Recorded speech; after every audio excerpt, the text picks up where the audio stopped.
Welcome back to the Deep Dive, everyone. And a huge hello to our fantastic investor podcast community. Now, be honest.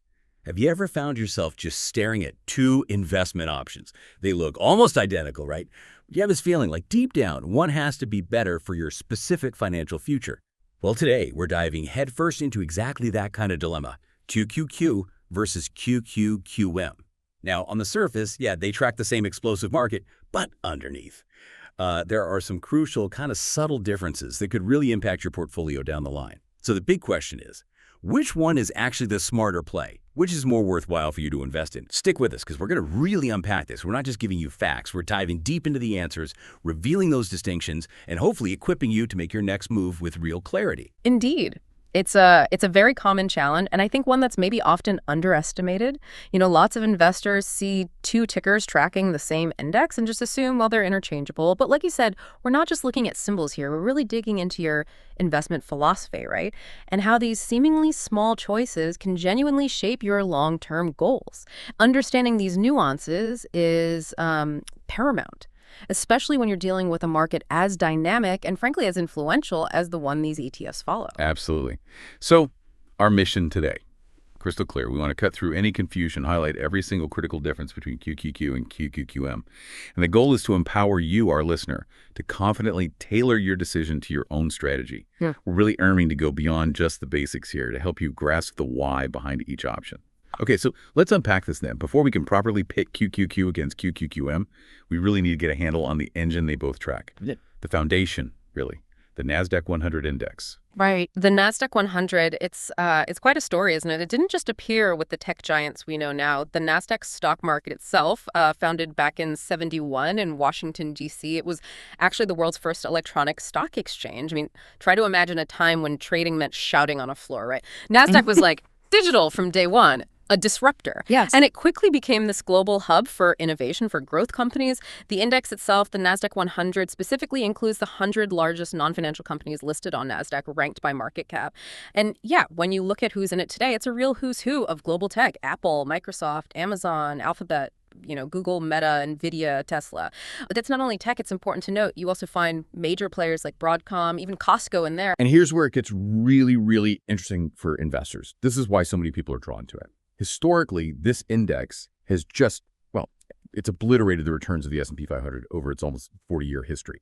Let me try and paint a picture for you. Imagine, hypothetically, you put $10,000 in initially back in 1986, and then you added, say, $6,000 every year to the NASDAQ until the end of 2023. That investment would have ballooned to a staggering $7.6 million. Now, compare that to the S&P 500. Same exact period, same investment pattern. That would have grown to $2.9 million. It's a mind-boggling $4.75 million lead for the NASDAQ. And even if we look at just the last 20 years, the NASDAQ 100 delivered a cumulative return of 1,139%, the S&P 500. 637%. These aren't just abstract numbers. They represent, immense potential wealth creation. They really do. Those returns are undeniably impressive. But, and this is a really crucial caveat for everyone listening, that kind of huge outperformance, it doesn't just happen without a trade-off. The NASDAQ 100 is very, very concentrated in the technology sector. We're talking typically around 50% to maybe 52.85% of its total assets. Now, that level of concentration means inherently it's more volatile than broader indices like the S&P 500. Much more volatile. Right. More volatile. Makes sense. So yes, you get higher potential for those explosive gains we talked about, but it also exposes you, the investor, to much greater potential for sharp downturns. We saw this very clearly back in 2022, didn't we? The NASDAQ 100 dropped nearly 33%. So this brings up a really important question you need to ask yourself. Are you truly comfortable with that kind of sector concentration and the potential volatility that comes with it in your portfolio?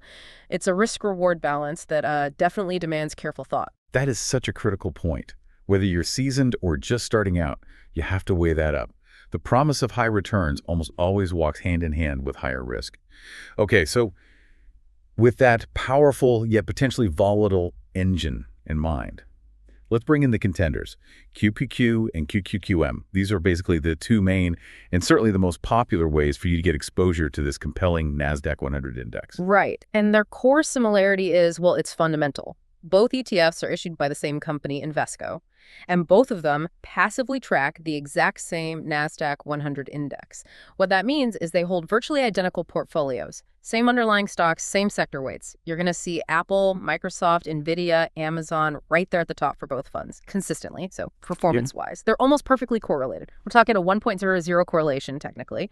You're essentially buying the same basket of companies, whichever ticker you pick. And their backgrounds, well, they tell a little story about how the market's evolved, don't they? QQQ, often just called the Qs, that's the undeniable veteran here, launched way back in March 1999. I mean, this fund has seen it all. It navigated the crazy dot-com bubble, the painful crash in 2000, the awful events of 9/11, the 2008 financial crisis. It's come through every challenge, really cementing its place as like a cornerstone for tech-focused investing. QQQM, though, that's the relative newcomer, launched much more recently, October 2020.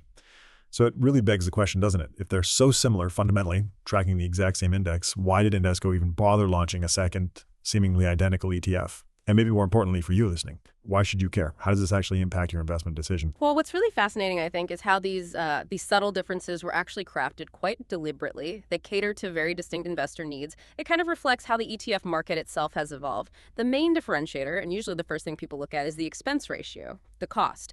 So QQQ, being the older, more established fund, it has an expense ratio of 0.20%.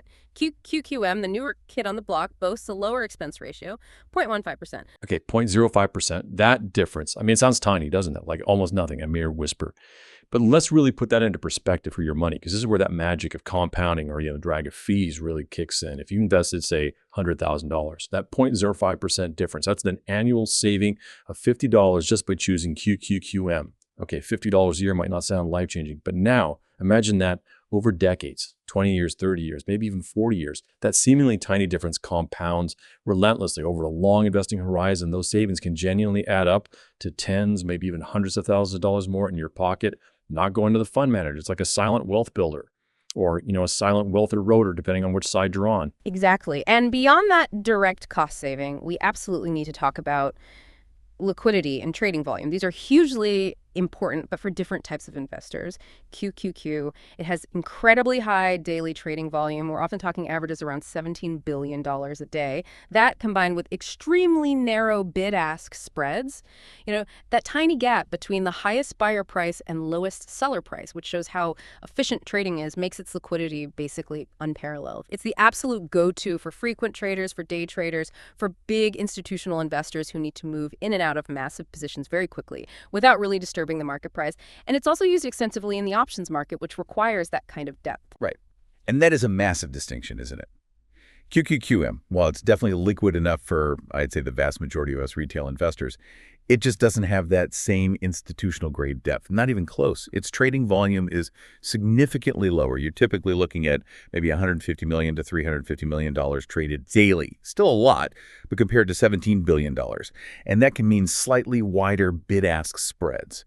Now, for someone trading multiple times a day, maybe with large amounts, those slightly wider spreads could add up to slightly higher costs over time compared to QQQ. So yeah, for the rapid-fire, high-volume trader, that extra liquidity in QQQ is a real tangible benefit, probably worth a slightly higher fee for them.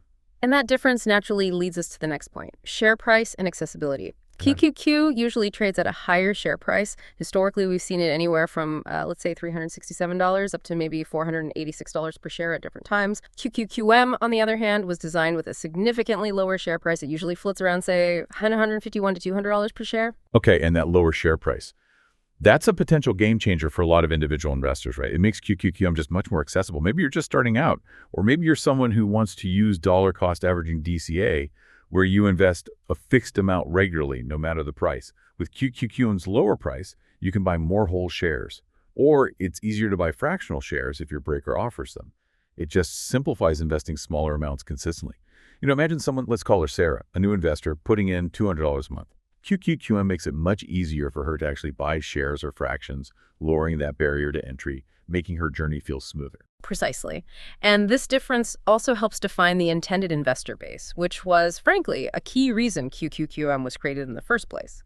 QQQ is primarily aimed at those institutional investors, the active traders, the people using complex options strategies. For them, its huge liquidity and market depth are absolutely essential, non-negotiable features. QQQM, conversely, was explicitly designed with the long-term buy-and-hold retail investor in mind. The individual focused on accumulating wealth over years, decades even. Its whole structure prioritizes cost efficiency and accessibility, aiming to minimize those fee drags over very long periods. Okay, that makes sense. What about dividend yields? Are they really a factor here, or are they too small to worry about? Well, you're right that both ETFs are fundamentally about growth, so neither is going to give you a high dividend yield like, say, a utility stock. That's not their purpose. However, there is a slight difference. QQQM typically shows a slightly higher current yield, maybe around 0.63% to 0.66%, compared to QQQ's 0.54% to be 0.56%. Now, if we connect this to the bigger picture, and this is where it gets kind of interesting for long-term folks, QQQM has also shown a stronger average annual dividend growth rate. We're talking roughly 16% growth versus QQQ's 10.18%. Again, these are small percentages, but for a buy and hold investor, someone who consistently reinvests those dividends, that slightly higher yield and that stronger growth rate can incrementally lead to owning more shares over time. It creates a subtle compounding advantage over many, many years, boosting total return slightly. It's not about big checks in the mail each month. It's about that long-term compounding power. Okay, so we've laid out all these distinctions: cost, liquidity, share price, target audience, even those small dividend differences. What does this all boil down to for you listening right now? How do you decide which one is the right fit for your portfolio, for your financial journey? Yeah, the decision really comes down to matching the ETF to your specific investment goals, your time frame, and importantly, your trading style. So let's think about, say, Mark. He's an experienced active trader, maybe moves significant money daily, maybe uses option strategies. He absolutely needs QQQ. For him, that unmatched liquidity, those razor-thin bid-ask spreads, they're worth the slightly higher fee because they let him execute big trades quickly, efficiently, minimizing slippage, maximizing his edge. Right. But then think about Sarah again, our newer investor. Or maybe even a seasoned individual who just prefers a hands-off long-term approach. Her focus is building wealth for retirement, maybe 30 years away. She wants to keep costs super low. For Sarah, QQQM seems like the clear winner, doesn't it? Its lower expense ratio means more of her money stays invested, compounding for her year after year after year. And that more accessible share price makes her dollar cost averaging plan incredibly simple. She can invest consistently without worrying about needing a big chunk of cash or dealing with fractional shares if she doesn't want to. Let's try to illustrate this from a long-term perspective. Not by predicting exact future dollar amounts, because that's impossible, but by focusing on the principle involved. Imagine two investors, one in QQQ, one in QQQM. Both track the same NASDAQ 100 perfectly for, say, 30 years. That 0.05% difference in the expense ratio. When you compound that saving over 3 decades, the investor in QQQM will end up with a noticeably larger final pot of money.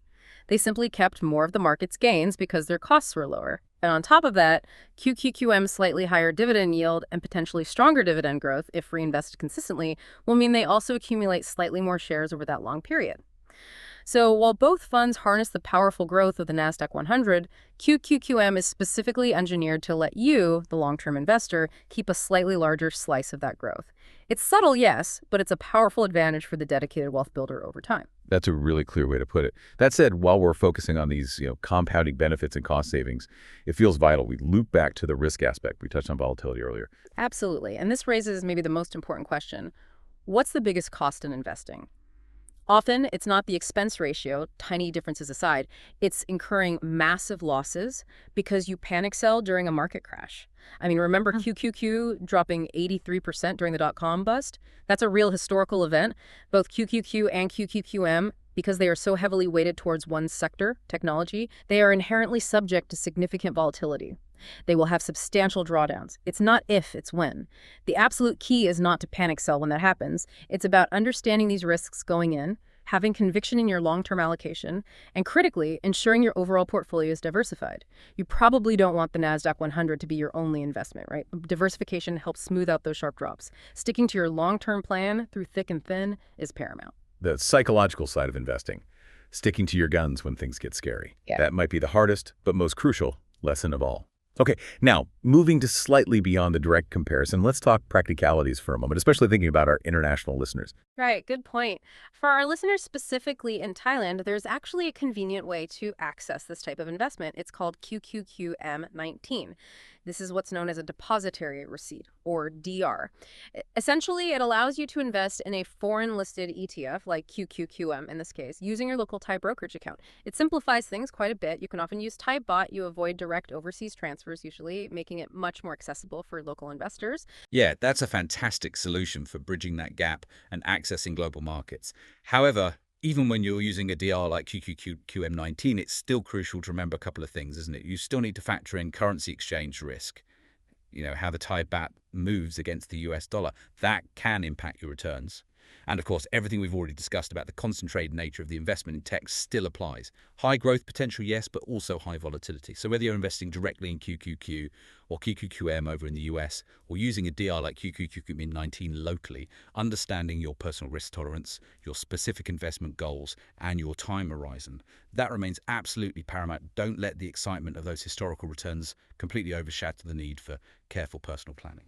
So where does this leave us? What does this all mean for you listening right now? Ultimately, there just isn't a single better ETF between QQQ and QQQM. Not in an absolute sense. It genuinely boils down to your specific situation, your goals, your time frame, how you like to invest, and crucially, your comfort level with risk. They're like two different tools, right? Both expertly crafted, both tracking the same powerful engine, but designed to serve slightly different masters, different needs.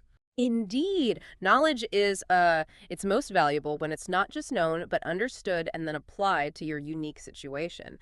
So we really encourage you to take a moment, reflect on what we've discussed, and think deeply about which of these aligns best with where you are in your financial journey. Which fund truly empowers your personal strategy? And here's maybe a final thought for you to mull over, looking ahead, maybe 10, 20, even 30 years from now. Will that undeniable slight edge from QQQM's lower fees and easier accessibility be the ultimate driver of your long-term wealth, quietly compounding year after year? Or could QQQ's unmatched liquidity and its deeply established market presence prove more beneficial for your specific strategy? Maybe you anticipate needing that flexibility for active moves or options later on.